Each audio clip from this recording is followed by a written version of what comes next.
Good morning. Winners അക്കാഡമിയുടെ accounting ക്ലാസ്സിലേക്ക് എല്ലാവർക്കും സ്വാഗതം. മൈ നെയിം ഈസ് രാജൻ മാഷ്. I have an experience of 42 years in teaching, especially in accounting. ബികോംകാരുടെ 4ാമത്തെ സെമസ്റ്ററിലെ കോസ്റ്റ് അക്കൗണ്ടിംഗ് എന്ന വിഷയത്തിലെ ഒരു പാഠം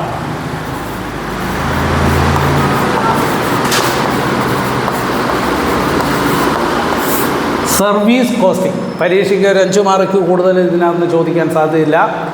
2 മാർക്കിൻ്റെ തിയറിയും ഒരു 5 മാർക്കിൻ്റെ ചെറിയൊരു പ്രോബ്ലമാണ് കിട്ടാൻ സാധ്യത. സർവീസ് കോസ്റ്റിംഗ് അല്ലെങ്കിൽ അതിനെ വിളിക്കുന്ന മറ്റൊരു പേരാണ് operating costing.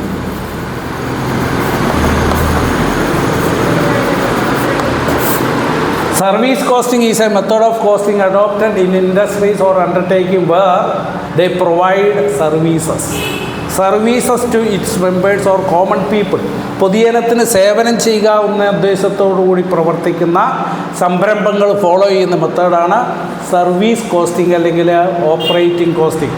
Services are of പലതരത്തിലുള്ള സേവനങ്ങളുണ്ട്. ഏറ്റവും പ്രധാനപ്പെട്ടതാണ് transport service. 2 entertainment service. 3 welfare service.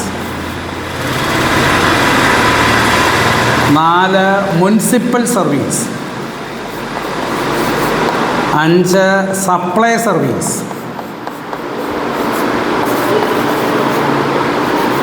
ഇങ്ങനെ സർവീസുകൾ പലവിധമുണ്ട്. ഈ ട്രാൻസ്പോർട്ട് സർവീസ് തന്നെ വീണ്ടും 3 തരംതിരിക്കും, അല്ലെങ്കിൽ 4 തരംതിരിക്കും.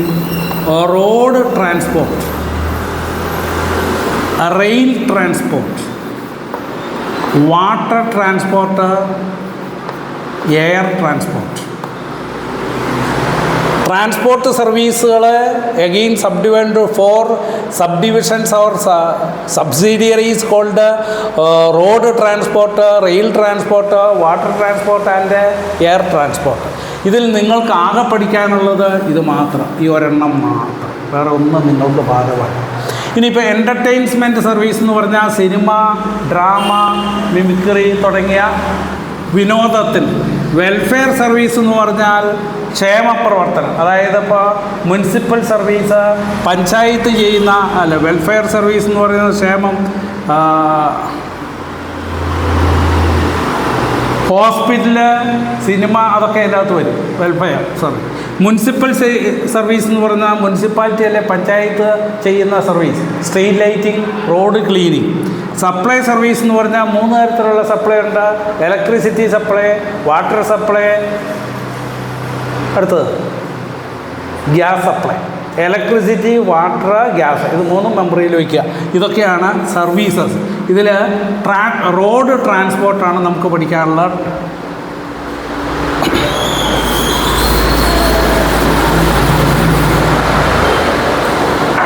ട്രാൻസ്പോർട്ടിൽ 2 ടേമുകളെ പഠിക്കാനുണ്ട്.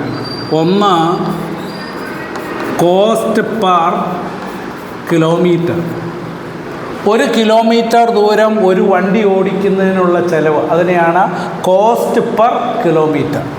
അടുത്ത term cost per passenger kilometre.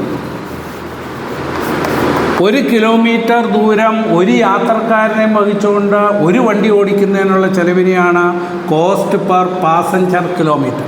Cost per kilometre is calculated total kilometers run divided by total cost divided by total kilometers run.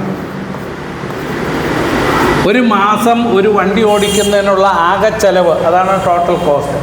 Total cost എന്ന് പറയുന്നത് 3 തരത്തിലുണ്ട്.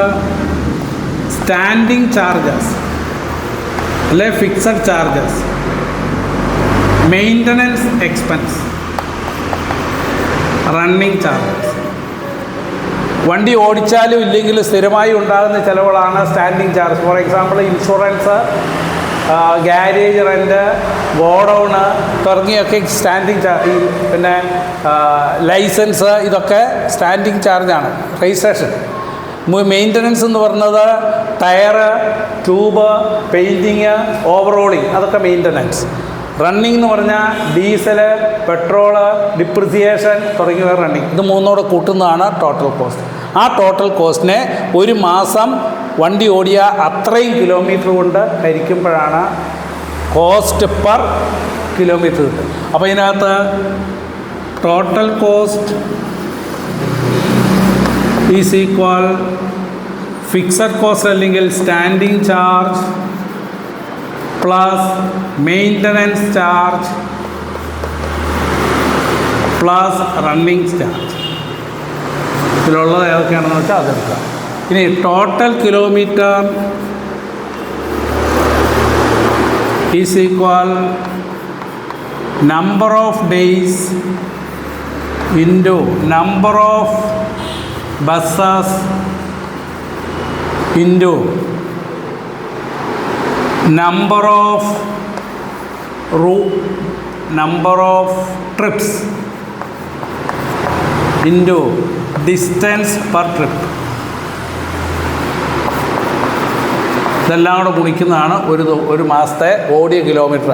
ഒരു മാസത്തിലെ ഓടിയ ദിവസങ്ങളുടെ എണ്ണം, വണ്ടികളുടെ എണ്ണം, എത്ര ട്രിപ്പ് ഓടി, ഓരോ ട്രിപ്പിലും എത്ര കിലോമീറ്റർ ഓടി, ഇത് നാലും കൂടെ ഗുണിക്കുന്നതാണ് total kilometres run.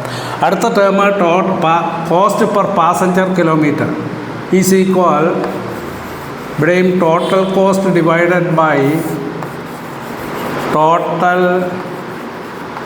Passenger kilometre. Total cost എന്ന് പറഞ്ഞാൽ ഇത് തന്നെ മുകളിൽ കണ്ടത്, അതായത് അല്ല ഇതാ standing charge plus maintenance charge plus running expense. ഇനി ടോട്ടൽ പാസഞ്ചർ കിലോമീറ്റർ എന്ന് പറഞ്ഞാൽ number of days into number of buses into number of trips into distance per trip into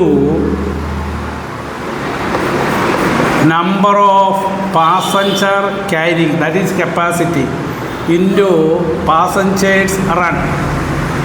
എത്ര ശതമാനം? ഇപ്പോൾ 70 സീറ്റുള്ള വണ്ടിയിലാണെങ്കിൽ നോർമൽ കേസിൽ 80% കപ്പാസിറ്റിയിൽ വണ്ടി ഓടിക്കുന്നു എന്ന് പറയുമ്പോൾ 856 കൊണ്ട് കൂടും.